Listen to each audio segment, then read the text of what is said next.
Welcome to the Architect's Possibility podcast with David Bradley of Blueprint for Living Coaching.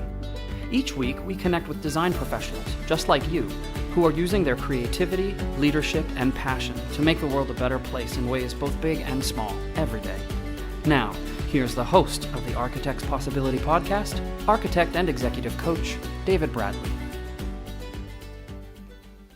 Good morning, everyone, and welcome to the Architect's Possibility podcast with David Bradley. That's me, and I have the pleasure today of speaking with Tom Braham, FAIA.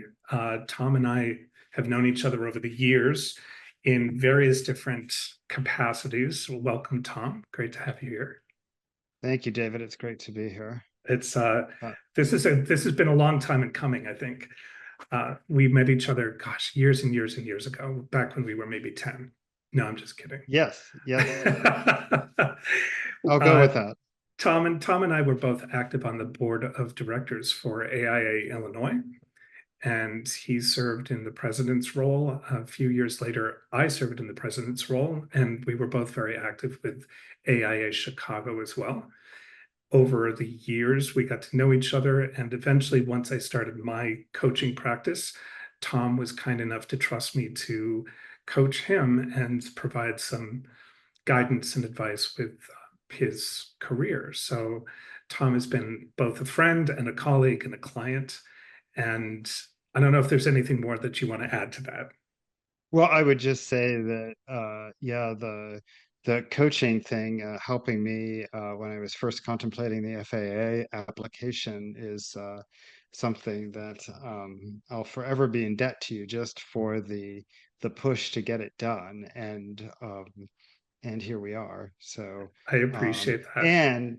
And it's been great to take that sort of personal experience of coaching and then later bring you in to help with our studio at Gensler when I was with Gensler and working with Roshana. That's right. So it was great to see that kind of relationship. And now we can collaborate in other ways. I almost forgot that it kind of morphed into even more collaboration, work with the studio, doing some workshops and on-site stuff. So absolutely. Great fun. Well, I'm excited to have you here because you have a new endeavor that you've taken on. And so I thought it was probably appropriate to share it with the world a little bit.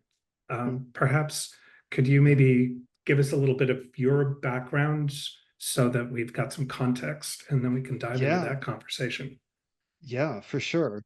So I have always wanted to be an architect, and I don't know that I was always able to name that, but yeah, I can think back to being a 6-year-old and building cities in my parents' basement and just loving that sort of thing. And it was funny because when I was in high school and getting ready for college, I have a twin sister, which you know, but others may not. And we were both, thinking about college and what are we going to do? And I was sort of like, oh, I don't know. And my sister looked at me like, of course you're going to be an architect. And when she said that, I was like, well, yes, of course. It like all just made sense. Like that's what I'm going to do. And so, so I went to architecture school at Tulane in New Orleans, which was a great experience. And I left that with some really good advice from a professional services class there, which was to take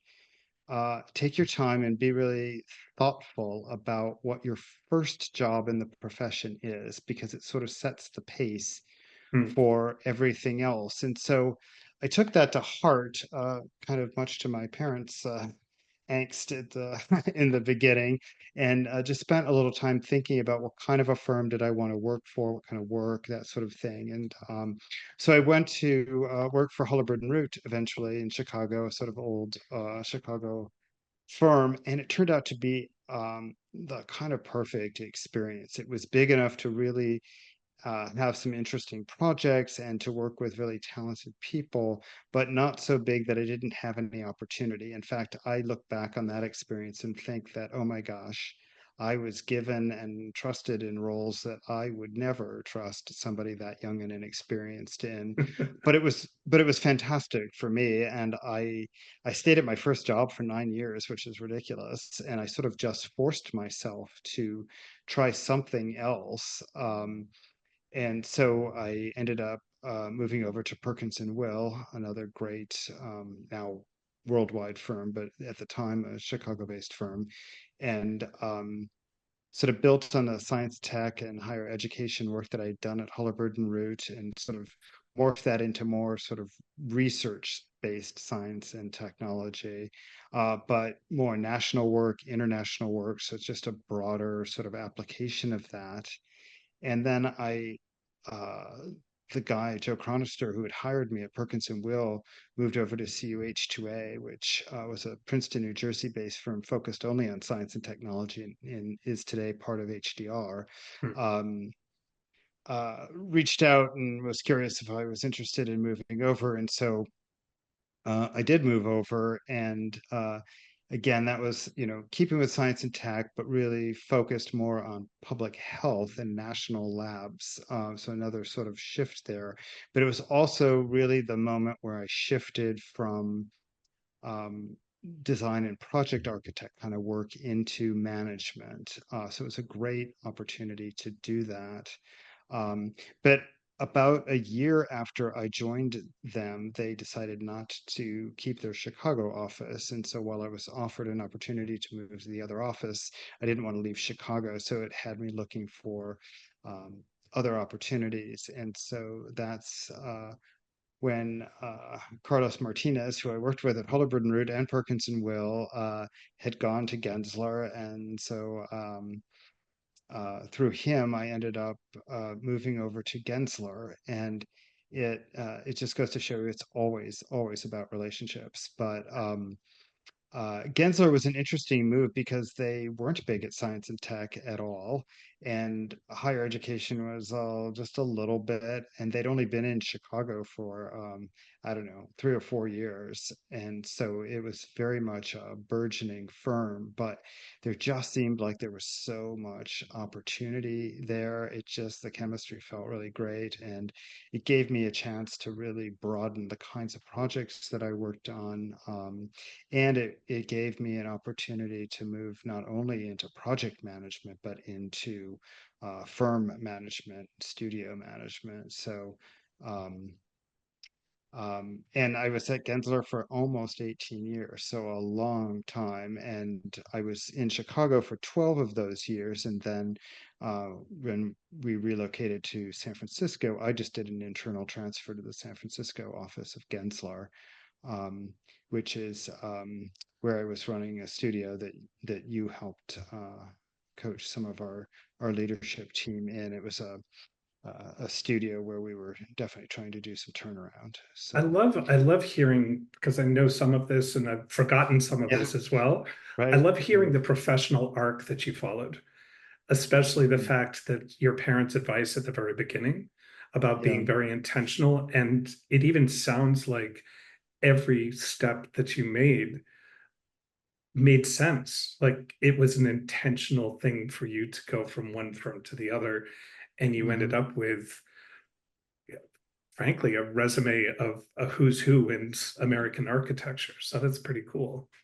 Yeah, yeah. No, it's been I've had really a blessed career and a great opportunity to work at amazing firms on amazing projects with just great talent. And And so very varied. yeah, well, You got exposure to several different sectors, oh different yeah, size firms, different ways of yeah, organization. yes, Really pretty incredible. all all those things. And um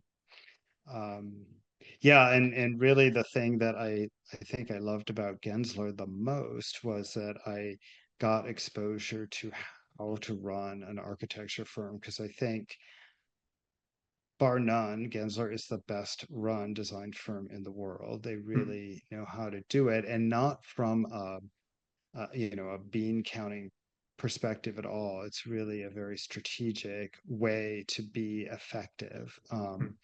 So that was great, and so it was really a hard place to think about leaving, but I just got to a point where there's some things happening in my personal life that suggested that I take a little time, and it just felt like a moment in time to step back and think a little bit about what did I want to do kind of for the third chapter of my career, right? How do I leverage all my great skills and maybe just do something different and challenge myself in a different way?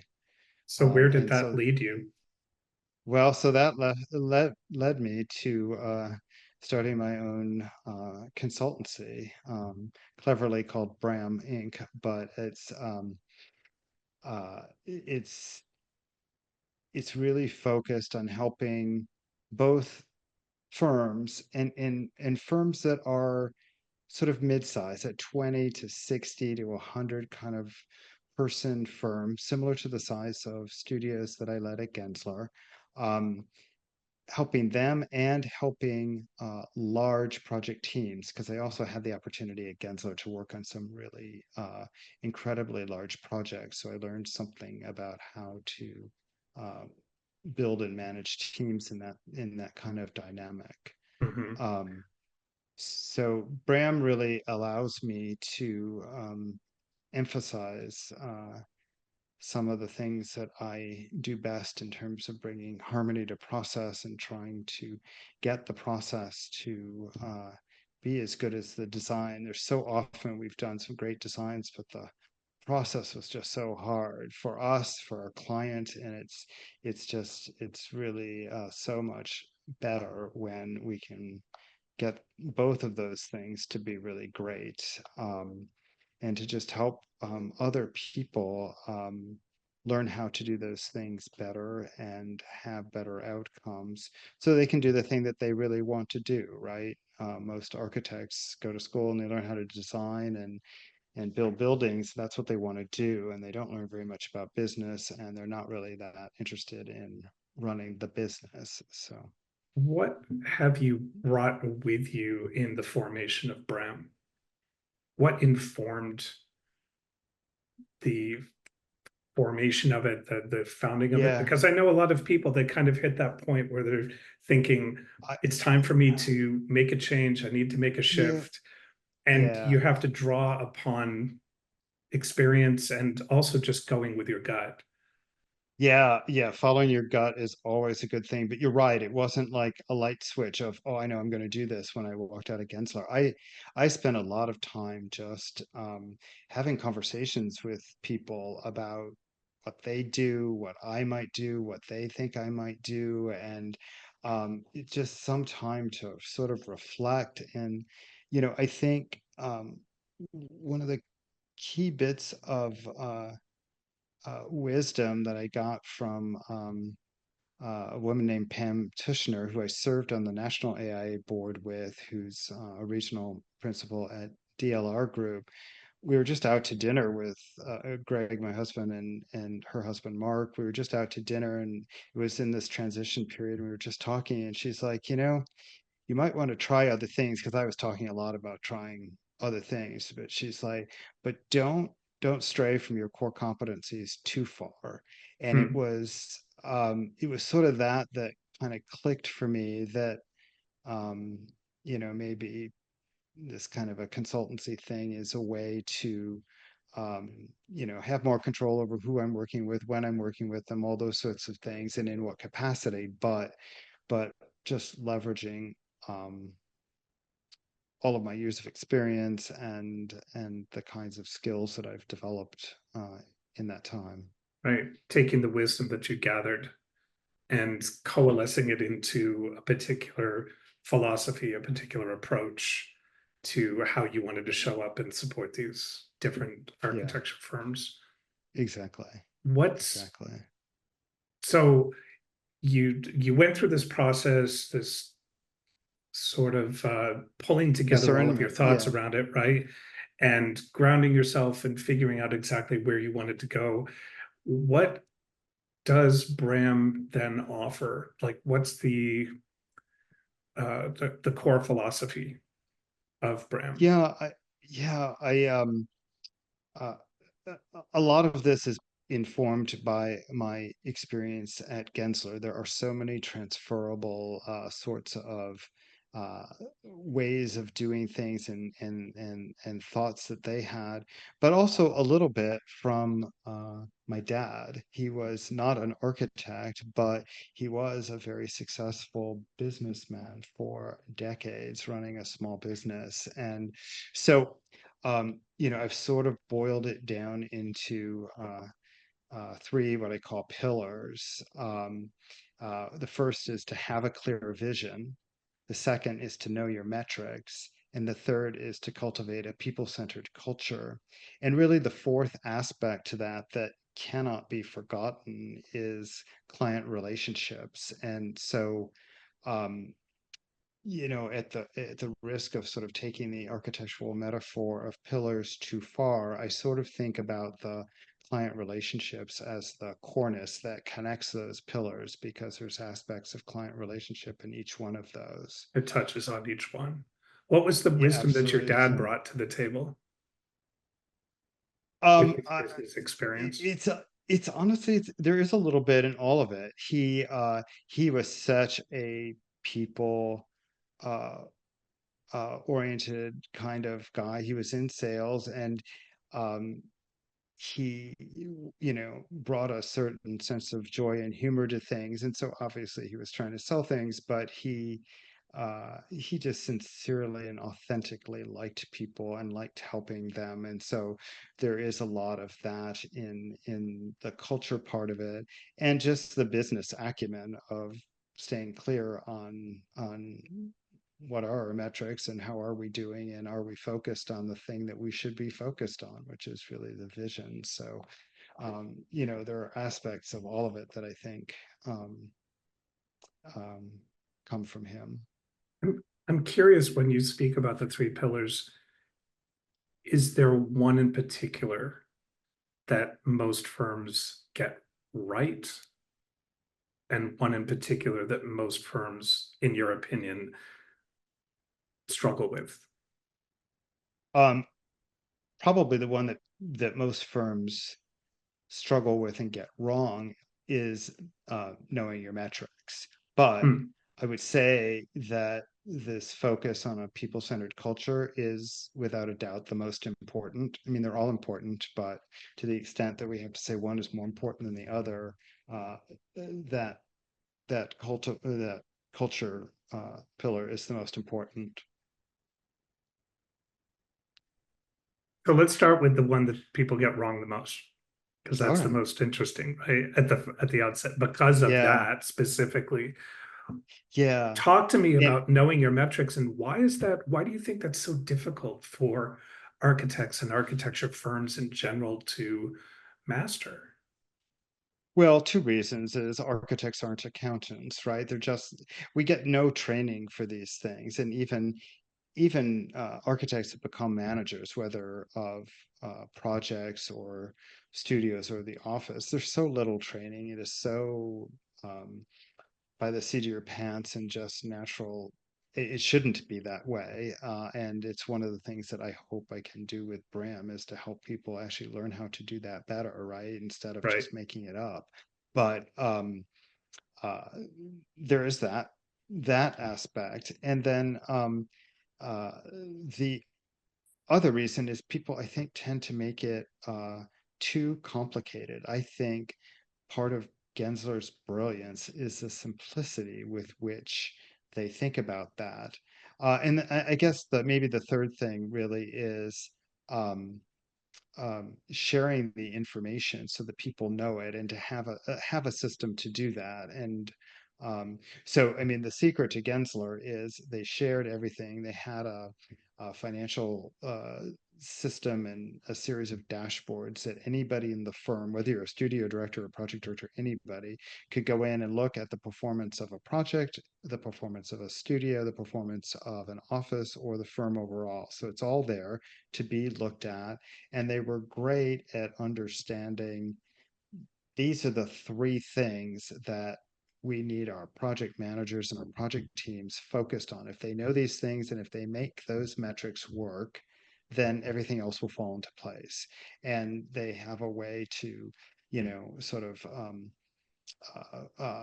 put those in front of everybody constantly every week in a really clear, simple graphic way. And so our effort then was focused on making whatever adjustment or change we needed to get the metric back on track, rather than digging through these boring accounting reports to try to figure out what's really going on, and am I looking at it right, and all these sorts of things. It's just right there in your face that your productivity is supposed to be this, and it's in fact that. And so I think those are really the big secrets It's definitely to something that doing has to this. start culturally from the top down. There Absolutely, has to be absolutely. that recognition Our at the highest levels that this is important to the success of the firm. But what I right, love about this, what you're talking about, the simplicity, but also the transparency. I yep, know a lot of firms and firm owners who hold those things so close to their chest because there isn't a culture of trust.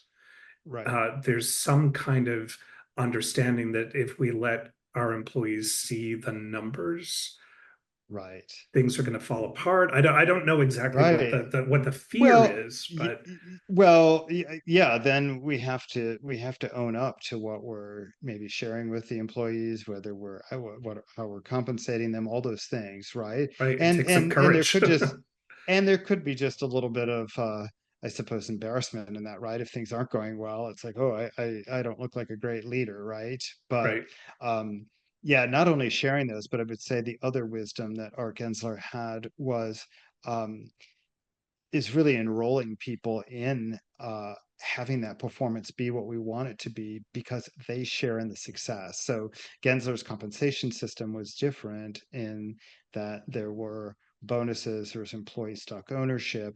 So everybody understood that this effort to make sure that we were performing in the way that we were intended to wasn't about getting the partners and principals better compensated. It was about everybody getting better compensated.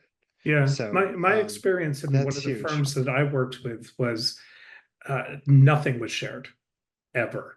And there was such opacity in the numbers and the fees and the compensation Right. and everything else. And the problem with Absolutely. that was, as a young architect, I wasn't uh, I wasn't unaware of the value of my time, but it was Yep. never actually explicitly told to me. So someone would come to Right. me and say, you know what, we want you to draw this detail. Mhm. And they would give me no time parameters. They wouldn't say, I need it by the end of the day, I need it by tomorrow. They'd just say, draw this detail. And as a young architect trying to learn, I'd research the detail and I'd spend time getting the line weights right. And I just wanted everything perfect. But no one ever told me that, hey, the 8 hours you spent on this detail should have taken two. And here's the impact of you having taken 6 more hours than we thought it would take. So Right. no one shared that information with me. I had no idea where the Right. guardrails were. And Right. I always think about that because that firm's profitability was hugely impacted by my performance, not necessarily through any fault of my own. If they had said we need this in 2 hours, I would have slapped it together in 2 hours. And I wasn't the only architect who wasn't given that kind of guidance. So when you Of multiply my course. experience times 20, all of a sudden you've got a firm that's just bleeding hours and cash and profitability, and all for the sake of not actually sharing how a firm works at the Right. end of the Or day.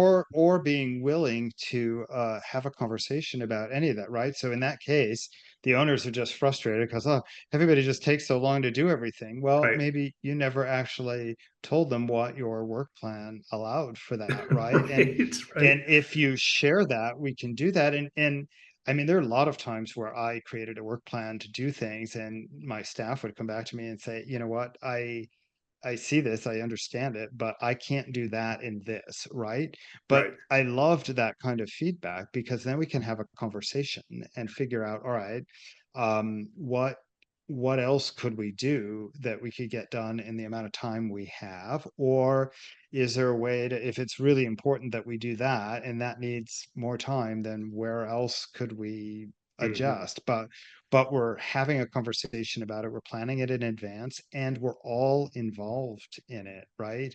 It just it gives you a better result, and it creates an engaged team that feels involved. I was And just going I to would, say a side benefit is partnership. Like people actually it's, feel invested in the success of the firm, and you've got everybody rowing the I, boat in the same direction.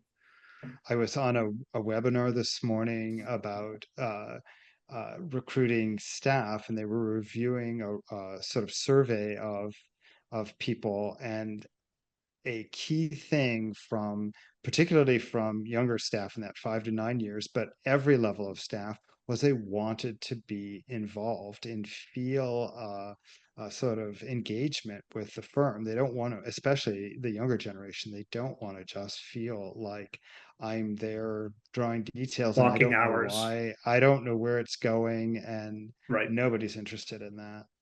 This actually may be a great segue into the other pillar you mentioned, which is building a people-centered culture.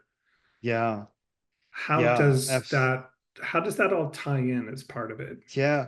Well, again, it is important. It is important for that level of uh, engagement. And I mean, the other thing about your people, they're your largest expense, right? So we worry about them the most, but it's also where all my money is going. And so Right, right. it's really something that you want to pay attention to. And there's so many things about culture that we could talk about, mentorship and two-way mentorship and work-life balance and hybrid working, and the transparency that we just spoke about a little bit ago. But one of the things that I really wanted to talk more about is how to really increase employee engagement, because a lot of firms and groups now know to measure that, find Mhm. surveys and do things, but once they measure it, what they do with those results is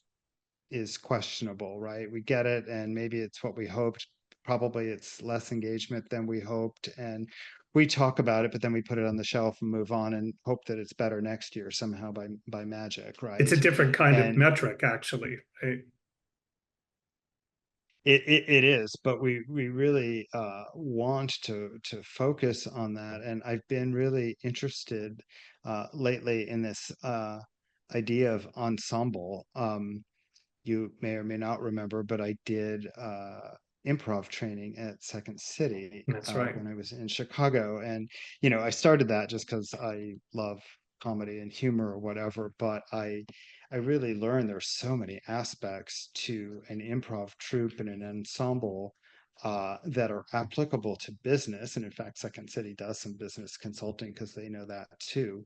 But uh, it's it's really a key thing, because everybody talks about teamwork, right? But I think that the important difference is that teams and teamwork, they come together to create a thing, a project or a product.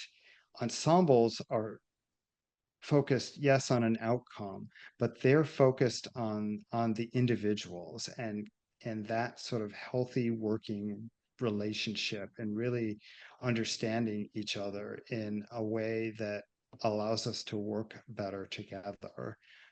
So it's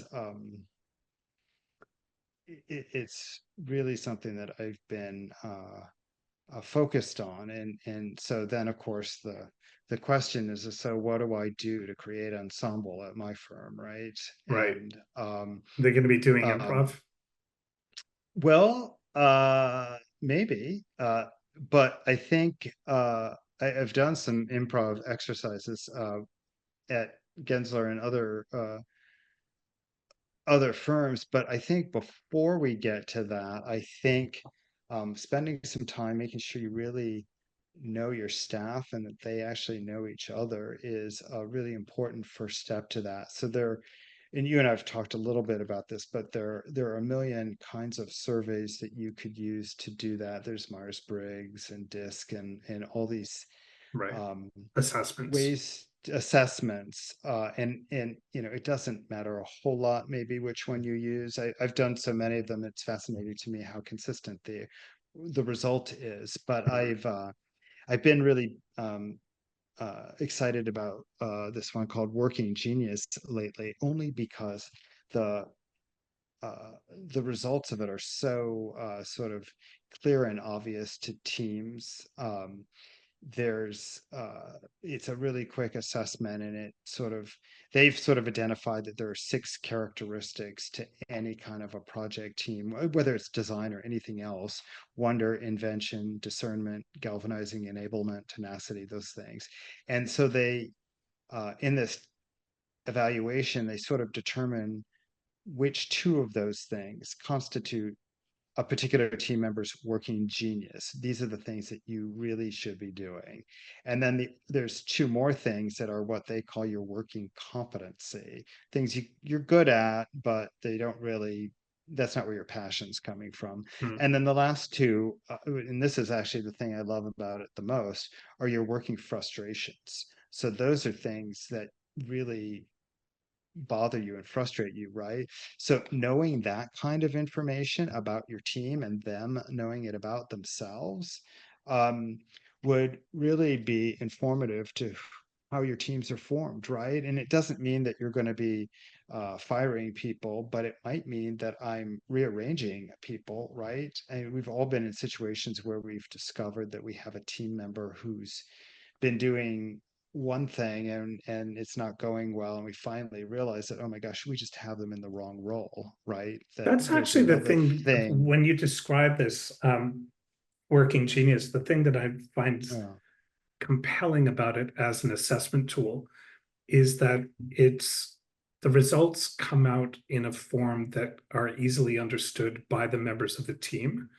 right. When I've done work with Myers-Briggs and DISC, and it, the result, it's very hard. It's a little bit easier it, for the individual to understand his or her uh, results. So right. like I can say, oh, I'm an ENFJ under Right. Myers-Briggs, and I Right. can understand what that means to me, but it's it, very difficult for it's me. It's abstract, very right? abstract. And if I met you and you Yeah. said, well, I'm an ITJQ or whatever, Right. right?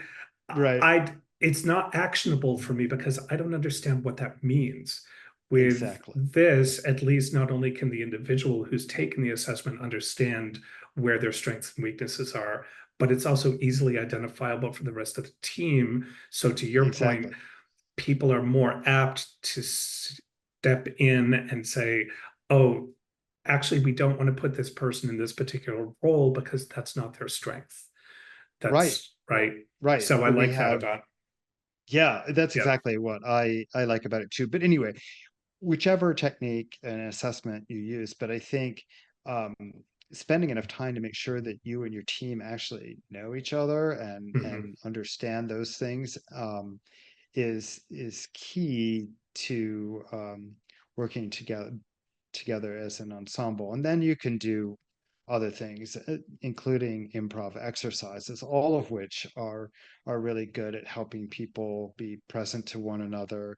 The whole yes and concept of improv, of really just accepting other people's ideas and building on them. It's so critical to especially the early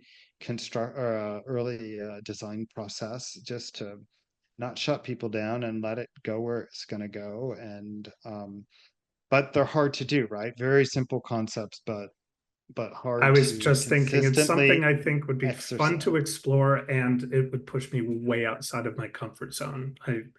The thought of doing Uh, improv just makes me Yeah, I mean, there's so cringe. many exercises. Yeah, there are a lot of exercises, and yeah, you have to be in a situation where there is safety in the group. I remember once Yeah.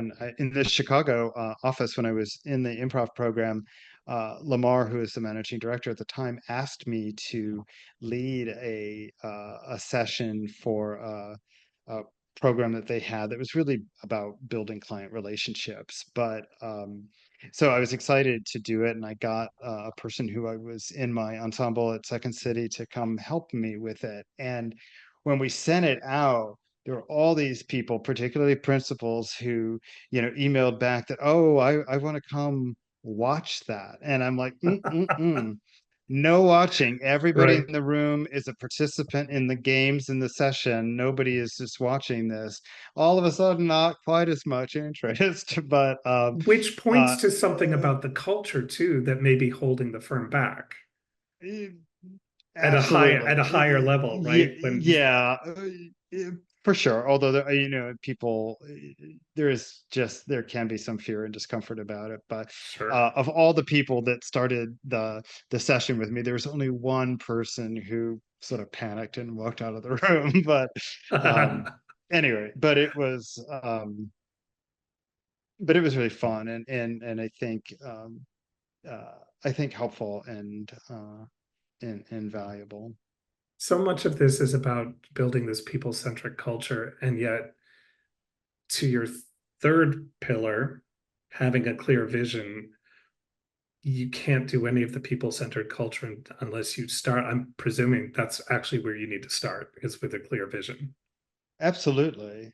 Um, yeah, and I think so often when you talk about visions and missions and people get overwhelmed and think, oh, that's just trendy, or it's either something we have to do, or they come up with this very big, broad statement and all these things. And again, it has the danger of being a binder that we create, but then put on the shelf, right? And I keep coming back to this idea of simplicity, Yeah, but it's having this uh, mission statement of what you're really about be so simple, and to be really specific and distinct to what you do. And it's it makes it much harder to do, right? Because it's just, there's a lot of iteration, there's a lot of real thought and discernment that goes into that. But when you get to that, something that everybody can remember, everybody can state,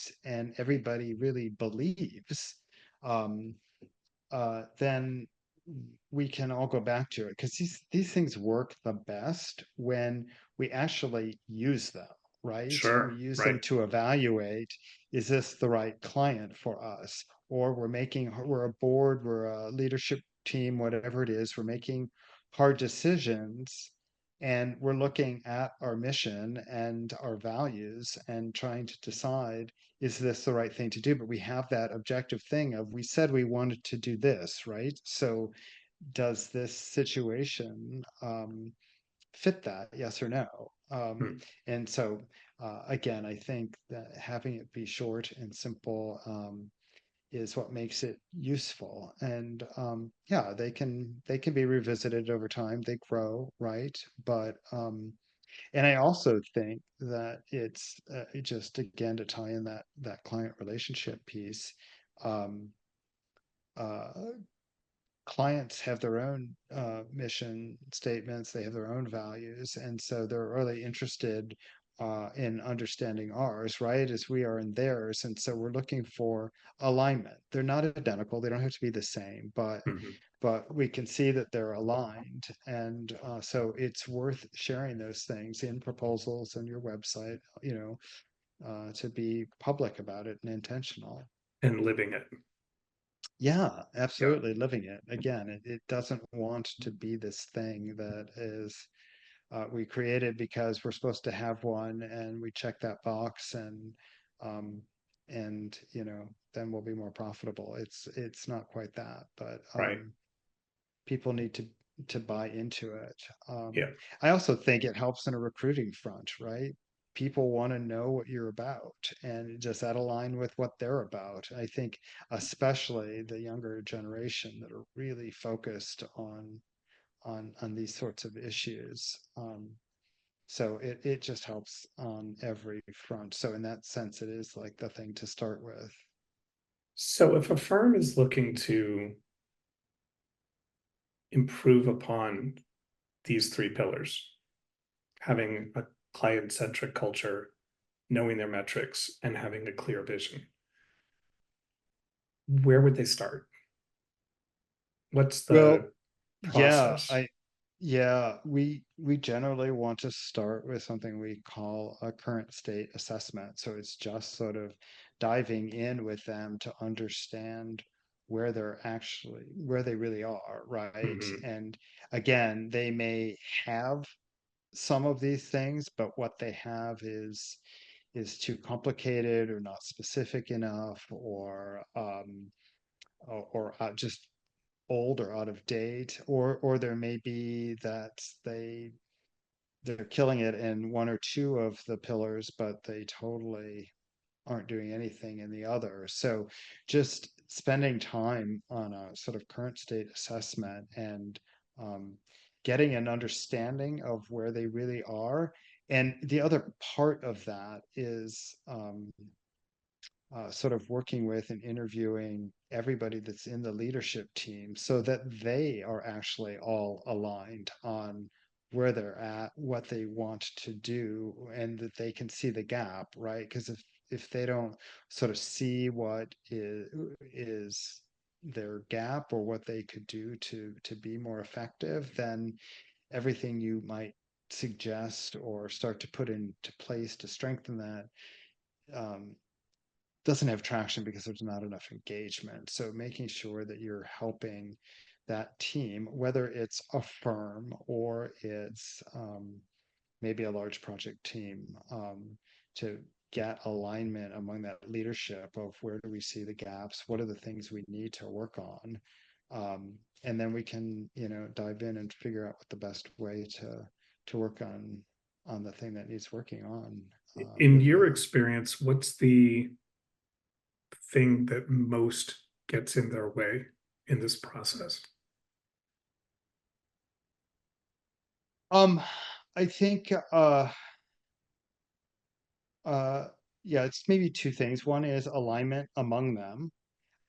Hmm. And then some of these things, well, certainly the vision thing and the cultural thing, they can feel soft and squishy, right? And usually when I'm talking to firms about this, because things aren't going well, right? So there's a real resistance sometimes among some of them to say, well, we're just we're, things aren't going well now. We don't have money to spend or time to spend on these sort of soft things. We need to just get the work done, or we need to find more work, or it's hard sometimes to pull up and realize that if I have these things, I'm actually going to, uh, other things are going to fall into place, and we're actually going to improve the performance in the way that we want to. That these aren't sort of nice luxuries that firms that are doing well, or larger firms, or people with money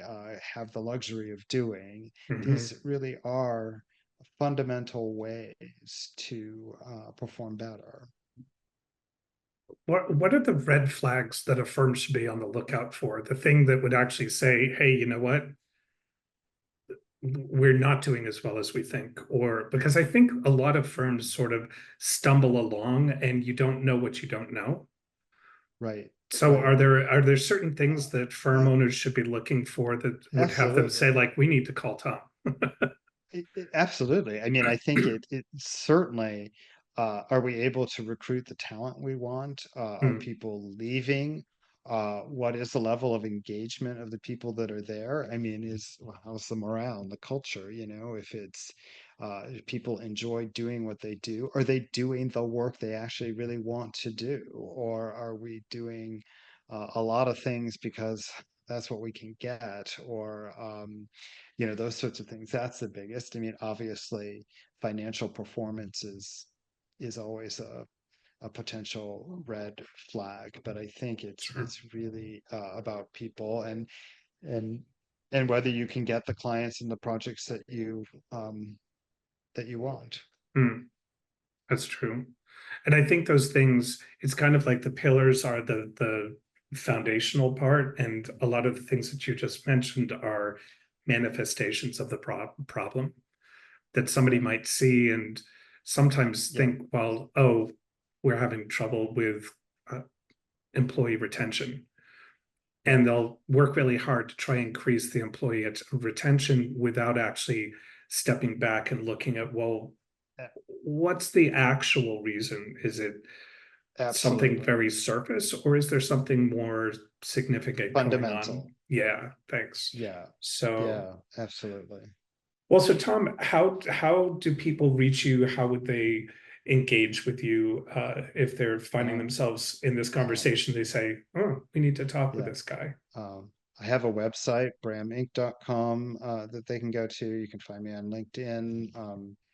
Either of those ways are easy ways to find me, and we can just have a conversation. So there's no obligation, and sometimes it does just take a few conversations to sort of explore what's going on. And so I want people to feel comfortable to reach out and say, hey, this is happening. What do you think? And there's no hard sales thing to this, and there's no credit card number needed to have a conversation with me. So, Right. um, um, I yeah, appreciate what you're doing for the profession. There's definitely a need for it. I mean, you and I have been around the block enough, and we know a lot of people who are in situations where they could use some support. And I think it's exciting thanks. what you've created with Braham Inc. And Yeah, thank you. I I will think so too. include links to your website and everything Perfect. in the comments below, wherever below might be. Yeah. And Yeah, and I want to perfect. thank you. Oh, one last thing too. This is something you and I had talked about before Yeah, recording. yeah, Something I picked up from Stephen Bartlett's A Diary of a CEO podcast is yeah, posing a question for the next person who yeah, might be showing up on the podcast. And I'm yeah. curious what that question for you might be. So it ties in nicely to your thoughts about helping out the profession, and that is, my question would be, is what do they think the most urgent challenge facing the profession is? Ooh, um hot topic. I'm all, yeah, and there's a lot of ways to answer that, but I think it's important for us to keep asking ourselves that and keep trying to address those issues. Well, we will pose that and keep the conversation going. Excellent. Tom, thank you so much for your time. I really appreciate you being here. Good luck with your endeavors with Braham, and Thank you. look forward to talking to you soon. Thank you. I always enjoy our conversations. You betcha. Have a great day. Thanks for joining us this week on the Architect's Possibility podcast with architect and executive coach David Bradley, produced by Blueprint for Living Coaching. Make sure to visit our website where you can subscribe to the show in iTunes, Stitcher, or via RSS so you'll never miss a show. And be sure to tune in next week for our next episode of the Architect's Possibility podcast. Until then, keep celebrating the possibility in your life and make it a wonder-filled day.